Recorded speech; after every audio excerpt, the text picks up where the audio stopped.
The train groaned like an old beast as it rolled into the dusty station of Red Hollow. Steam hissed into the cold morning air, drifting through the empty wooden platform like a ghost that had nowhere else to go. It was the kind of town where nothing surprising ever happened. The same wagons creaked down the same dirt road every day.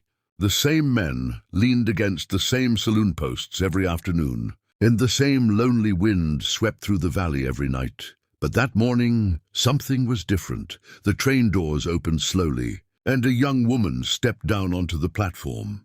She clutched a worn leather suitcase so tightly her knuckles had turned white. Her dress was simple, faded blue cotton, the kind worn by women who owned very little. A thin shawl wrapped around her shoulders, though the wind still managed to tug at loose strands of her dark hair. Her eyes were the first thing anyone noticed. Wide, fearful, searching, as if the entire world might be chasing her. Across the platform stood a tall man wearing a weathered brown hat. His boots were dusty, his coat long and worn from years of riding under open skies. A silver star wasn't pinned to his chest, but the way he stood made it clear he was a man used to handling trouble. His name was Cole Turner, a rancher, a widower, and the man who had ordered a mail-order bride. Cole had expected many things. A shy woman, perhaps. A hopeful one. Maybe even someone nervous about traveling across the country to marry a stranger. But he hadn't expected terror. The girl froze when she saw him. Cole tipped his hat slightly. "You must be Miss Clara Hayes." Her lips parted as if she wanted to answer, but no sound came out.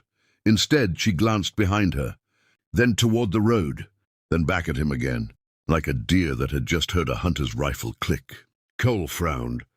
Slowly, he stepped forward. The wooden boards creaked beneath his boots. "Darlin," he said in a calm voice, "you look like you just walked into a wolf den." Her fingers tightened around the suitcase handle. I wasn't sure if you'd come." Cole gave a crooked half-smile. "I ordered a bride. Didn't seem polite to leave her waiting at the station." That didn't make her smile. If anything, it made her more nervous.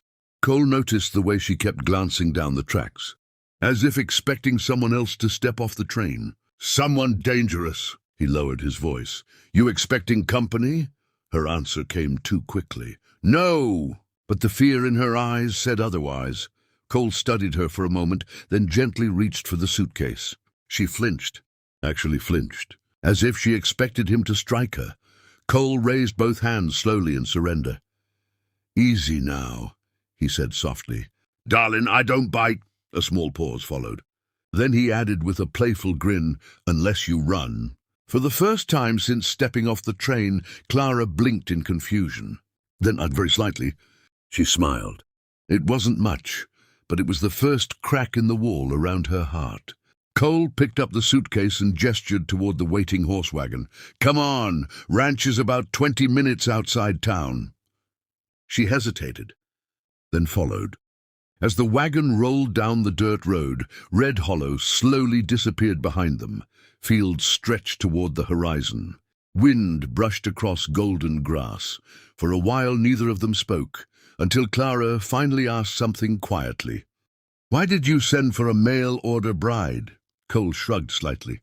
"My wife passed 3 years ago." "I'm sorry," he nodded once. "Ranch is big." "Too quiet. Figured maybe someone else deserved a fresh start as much as I did." Clara looked down at her hands. A fresh start. If only he knew how badly she needed one. The wagon climbed a small hill, and the Turner Ranch came into view. A wide wooden house, a red barn, fences stretching across acres of land. Clara stared at it like it was something she had only seen in dreams. "You built all this?" she whispered. Piece by piece, and they reached the gate. Cole hopped down from the wagon and opened it. But just as the wagon rolled through, Clara stiffened.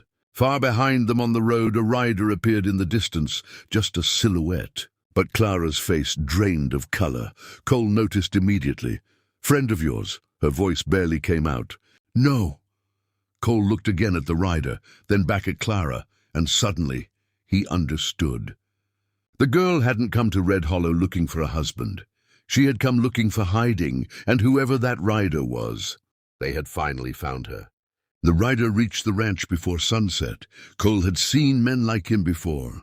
Black coat, dusty boots, cold eyes that didn't belong to someone who came for friendly visits.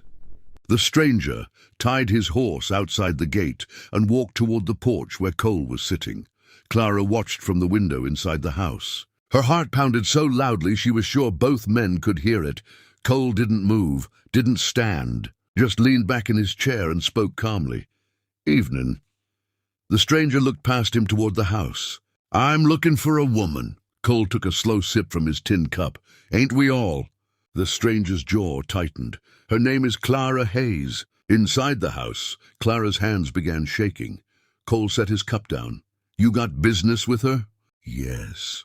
"What kind?" The man's eyes turned darker. "The kind that doesn't concern you." Cole leaned forward now, boots resting on the porch rail. "Oh, I think it does." The stranger's voice hardened. "She belongs to Mr. Caldwell." Clara closed her eyes. The name she had hoped never to hear again. Caldwell. The man who had tried to buy her like property. The man she had run from in the middle of the night. Cole slowly stood. "That's so?" "Yes." "And what makes you think she's here?" The stranger smiled thinly. "She boarded a train heading west. And this is the last stop." Cole nodded slowly. "Well, that's a mighty interesting story." The stranger stepped closer. "Where is she?" Cole tipped his hat back slightly, then said something simple. "She's my wife." Silence fell between them. The stranger laughed. "Mail order bride." "That's right. You married her today?" Cole shrugged. "Figured no reason to wait." Inside the house, Clara stared at the door in shock. He hadn't told her that. He hadn't asked. But he had just protected her with one sentence. The stranger's smile disappeared. "You're making a mistake." Cole's voice stayed calm. "Wouldn't be the first. She belongs to Caldwell." Cole stepped off the porch now, boots hitting the dirt. "No," he said quietly. "She doesn't." The stranger's hand moved toward his revolver. Cole's hand didn't move, but his eyes sharpened. "Careful," Cole said. "This is my land." The wind rustled through the grass. Seconds stretched like hours. Finally, the stranger lowered his hand. "This isn't over," Cole nodded. "Never is." The man mounted his horse and rode away down the darkening road. But Cole knew something important. Men like Caldwell didn't give up. They came back with more riders, more guns, more trouble.